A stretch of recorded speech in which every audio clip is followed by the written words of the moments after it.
Doctor उज्ज्वल आलोक, भारतीय भाषा केंद्र, जवाहरलाल नेहरू विश्वविद्यालय, नई दिल्ली से। हिंदी मुक्स परियोजना के अंतर्गत हम हिंदी साहित्य के इतिहास में हिंदी पत्र पत्रिका के इतिहास पर बातचीत कर रहे हैं। इस पाठ के अध्ययन के उपरांत आप हिंदी की प्रमुख पत्र पत्रिकाओं के इतिहास के बारे में जान पाएंगे। हिंदी साहित्य और भाषा के विकास में इन पत्र पत्रिकाओं की भूमिका के बारे में भी जान पाएंगे। इसके साथ साथ जो विभिन्न साहित्यिक आंदोलनों के विकास में इन पत्र पत्रिकाओं की जो भूमिका रही है उसके बारे में भी समझ सकेंगे। हिंदी जो आज है, जो भाषा आज की है, जो वर्तमान स्वरूप उसका हमारे सामने है, उसके निर्माण में हिंदी के विभिन्न पत्र पत्रिकाओं की महत्वपूर्ण भूमिका रही है। खड़ी बोली हिंदी को एक साहित्यिक भाषा के रूप में स्थापित करने में तथा देवनागरी लिपि को प्रचलन में लाने में भी इनकी महत्वपूर्ण भूमिका रही है। इन पत्र पत्रिकाओं ने खड़ी बोली हिंदी का मानक रूप स्थापित किया। हिंदी की साहित्यिक विधाएं जैसे निबंध है, कहानियां हैं, आलोचना है, रिपोर्टाज है, उपन्यास है, इन्हीं पत्र पत्रिकाओं के माध्यम से हमारे सामने आई हैं। इन विधाओं के रूप निर्माण और विकास में इन पत्र पत्रिकाओं की भूमिका महत्वपूर्ण है और इनके द्वारा ही संभव हुई है। हिंदी के विभिन्न साहित्यिक वादों और आंदोलनों के आरंभ एवं विकास में भी इनके योगदान को नकारा नहीं जा सकता। हिंदी के पत्र पत्रिकाओं ने हिंदी के सामाजिक आंदोलनों और जो स्वतंत्रता आंदोलन है उसका भी नेतृत्व किया है। अध्ययन की सुविधा के लिए हम हिंदी भाषा और साहित्य के विकास में पत्र पत्रिकाओं के योगदान और उसके इतिहास को कुछ खंडों में विभाजित करके देख सकते हैं। हिंदी पत्र पत्रिकाओं का आरंभिक काल, जिसे हम सन 1826 से मानते हैं। दूसरा है भारतेंदु युगीन हिंदी पत्र पत्रिकाएं, सन 1873 से 1899। इसके बाद द्विवेदी युगीन हिंदी पत्र पत्रिकाएं, सन 1900 से 1918 तक। फिर छायावाद काल की हिंदी पत्र पत्रिकाएं, जिसका समय है 1919 से 1936। उसके बाद छायावादोत्तर काल की हिंदी पत्र पत्रिकाएं, जिसका समय 1937 से 1980 तक माना जा सकता है।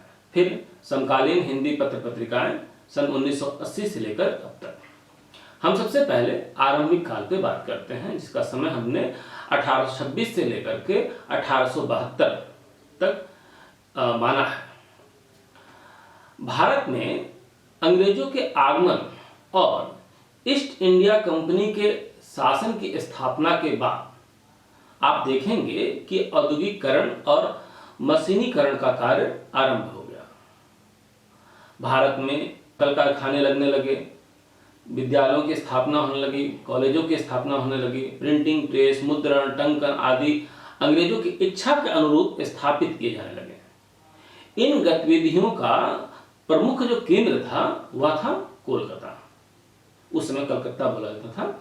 सबसे पहले इन गतिविधियों का प्रभाव जो है वह बंगाल और बांग्ला साहित्य पर पड़ा। पश्चिम के आधुनिक विचारों के प्रभाव में भारतीय समाज की कई कुरीतियां और प्रथाओं का विरोध भी इसी समय शुरू हुआ। सती प्रथा, बाल विवाह, विधवा विवाह, ये जो सामाजिक कुरीतियां हैं, इन कुरीतियों का विरोध करने के लिए समाज सुधारकों ने जो हथियार बनाया वह थे पत्र पत्रिकाएं। 19वीं सदी के आरंभ में अंग्रेजी में कई पत्र पत्रिकाओं का प्रकाशन शुरू हुआ। भारतीय भाषा में प्रकाशित होने वाला पहला जो पत्र था उसका नाम है दिग्दर्शन। इसका प्रकाशन सन 1918 में हुआ।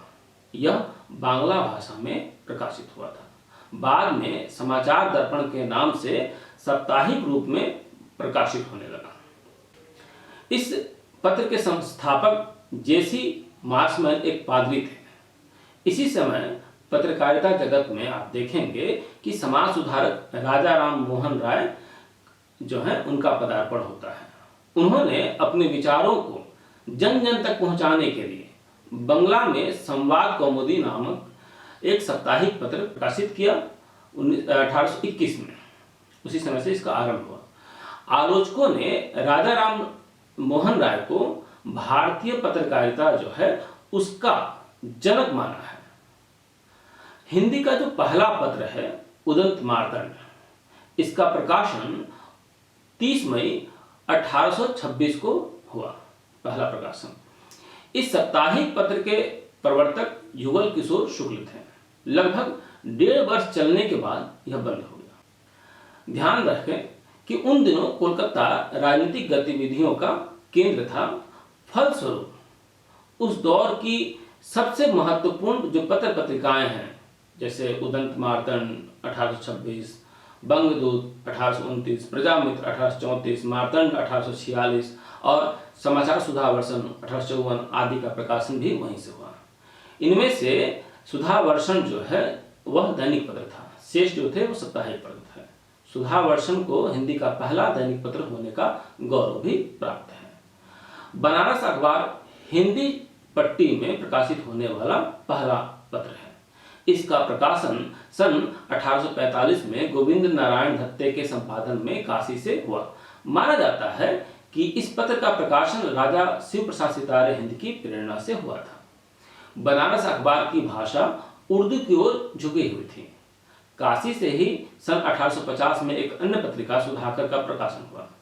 इस काल में काशी के अलावा जो अन्य क्षेत्र थे उसमें भी प्रमुख पत्र पत्रिकाओं का प्रकाशन शुरू हुआ, जिसमें आगरा से प्रकाशित साप्ताहिक पत्रिका जो है बुद्धि प्रकाश 1852 और प्रजा हितैषी 1855, मालवा से प्रकाशित मालवा अखबार 1849, बरेली से प्रकाशित जो साप्ताहिक पत्र था तत्वबोधिनी 1865, जम्मू से प्रकाशित जो मासिक पत्रिका थी वृतांत दर्पण 1867 और इसके साथ ही लाहौर से प्रकाशित ज्ञान प्रदायिनी पत्रिका जो 1866 में प्रकाशित, जिसका प्रकाशन शुरू हुआ था, आदि के प्रमाण हमें उपलब्ध है। इन पत्र पत्रिकाओं का प्रमुख उद्देश्य जनता में जागरण की पवित्र भावना का विकास कर अन्याय और अत्याचार का जो विरोध है या उसके प्रतिरोध को दर्शाना था।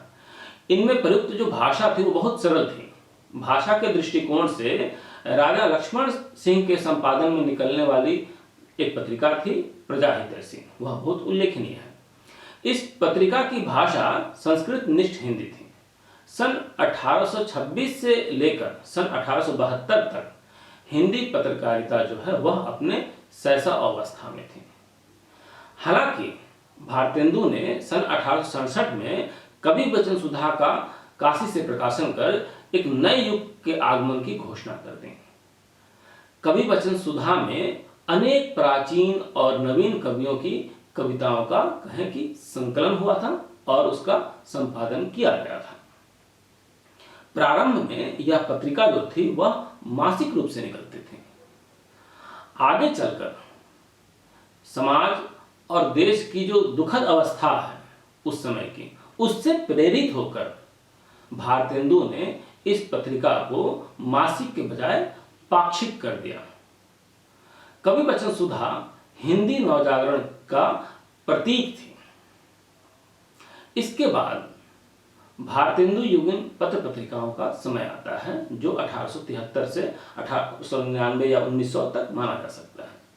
सन 1873 में भारतेंदु हरिश्चंद्र ने काशी से हरिश्चंद्र मैगजीन का प्रकाशन शुरू किया। भारतेंदु ने इसके प्रकाशन से हिंदी भाषा को एक निश्चित रूप देने का प्रयास किया। उन्होंने घोषणा की, यह घोषणा इस रूप में थी कि हिंदी नई चाल में ढले। सन 1874 में हरिश्चंद्र मैगजीन का नाम बदलकर हरिश्चंद्र चंद्रिका कर दिया गया। इसमें साहित्य, विज्ञान, राजनीति, पुरातत्व, नाटक, कविता, आलोचना, हास्य व्यंग, ये जो विषय हैं इन सभी विषयों की सामग्री प्रकाशित होती थी। भारतेंदु हरिश्चंद्र ने 1872 में ही महिलाओं के लिए बाला बुधनी नामक पत्रिका का प्रकाशन किया। स्त्रियों के लिए प्रकाशित होने वाली कहें कि हिंदी में यह पहली पत्रिका थी। सन 1873 से 1900 तक हिंदी पत्रकारिता जो है वह भारतेंदु के आदर्शों पर चली। भारतेंदु काल में प्रकाशित जो पत्र पत्रिकाएं हैं उनके माध्यम से हिंदी साहित्य में निबंध लेखन की परंपरा की शुरुआत हुई। हिंदी आलोचना का सूत्रपात भी इन्हीं पत्र पत्रिकाओं के माध्यम से शुरू हुआ।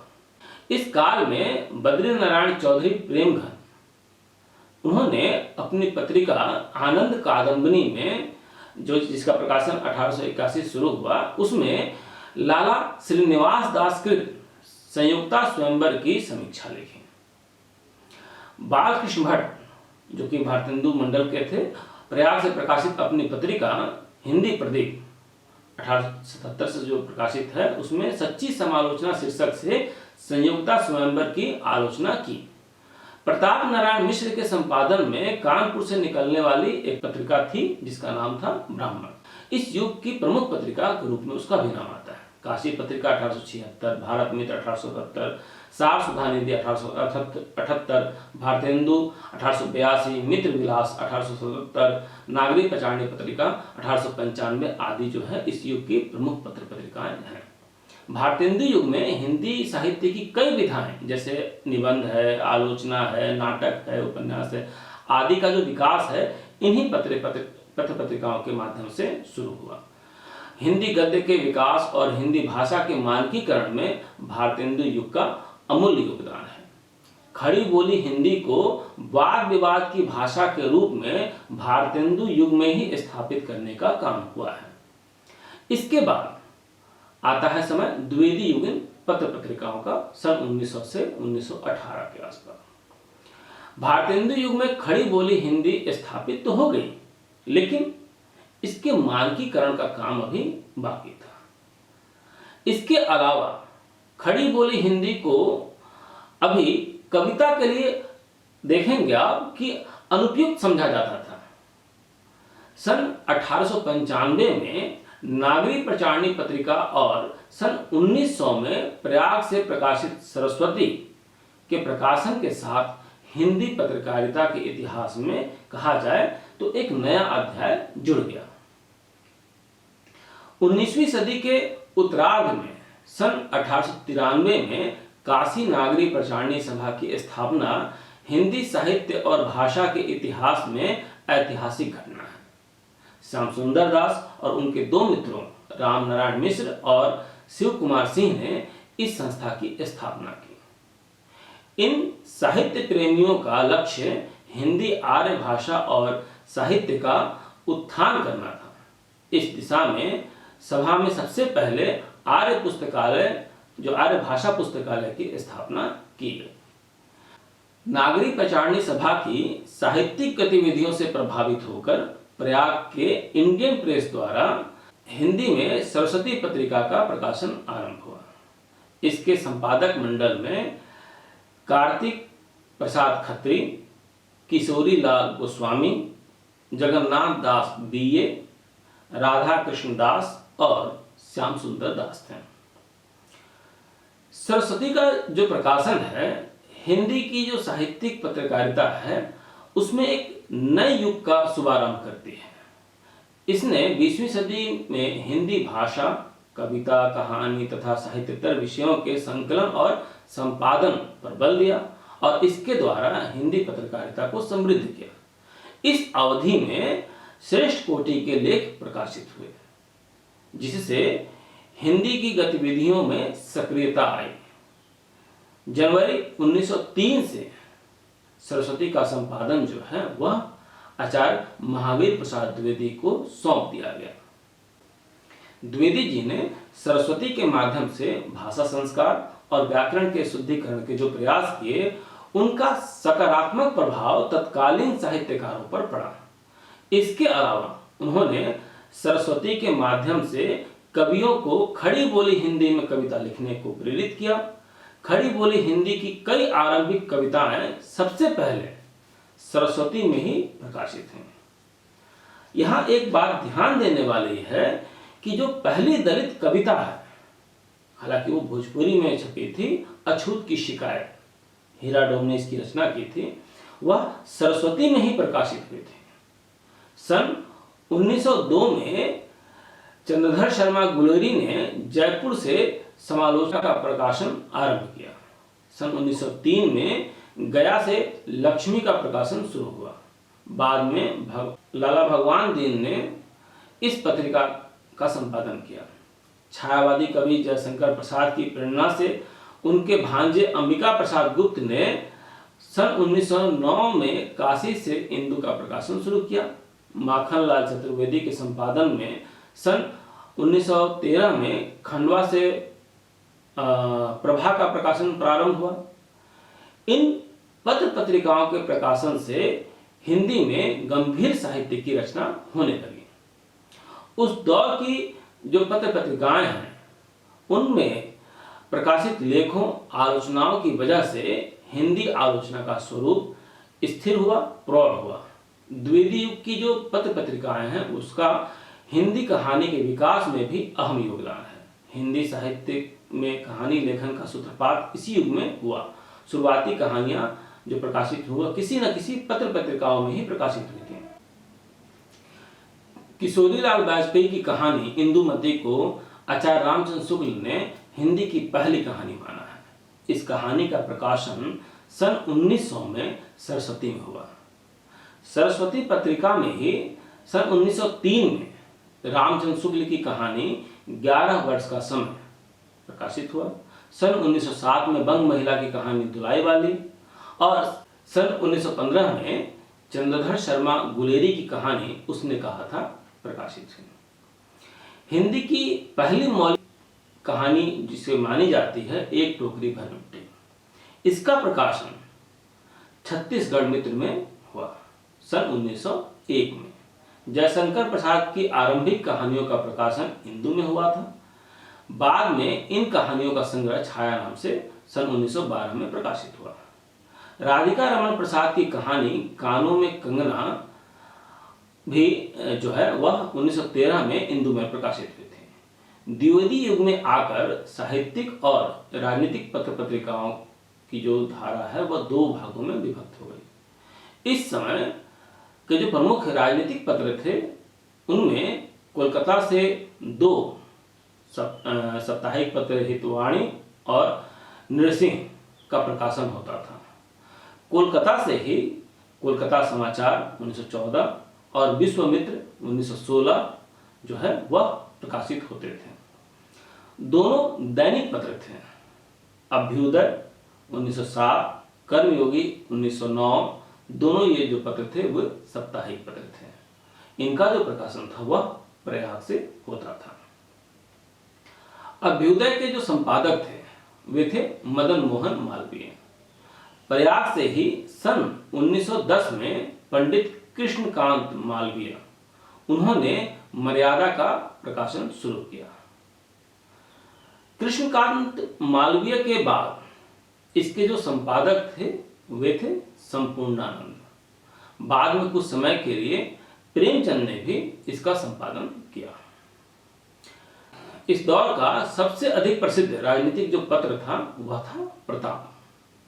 इसका प्रकाशन सन 1913 में कानपुर से हुआ और इसके प्रकाशन का जो श्रेय है वह गणेश शंकर विद्यार्थी, नारायण प्रसाद अरोड़ा और शिव नारायण मिश्र को जाता है। क्रांतिकारी राष्ट्रीय विचारधारा के संपादक गणेश शंकर विद्यार्थी के जेल जाने पर कृष्णदत्त पालीवाल, माखनलाल चतुर्वेदी, शिरोमणि श्रीनिवास बालाजी गढ़कर, इन लोगों ने इस पत्र का संपादन किया। यह पत्र सन 1947 तक प्रकाशित हुआ। इसके बाद जो काल आता है वह छायावाद का है और छायावादी काल में जो पत्र पत्रिकाएं प्रकाशित हुई उसके बारे में हम अगले वीडियो में बातचीत करेंगे। बहुत बहुत धन्यवाद।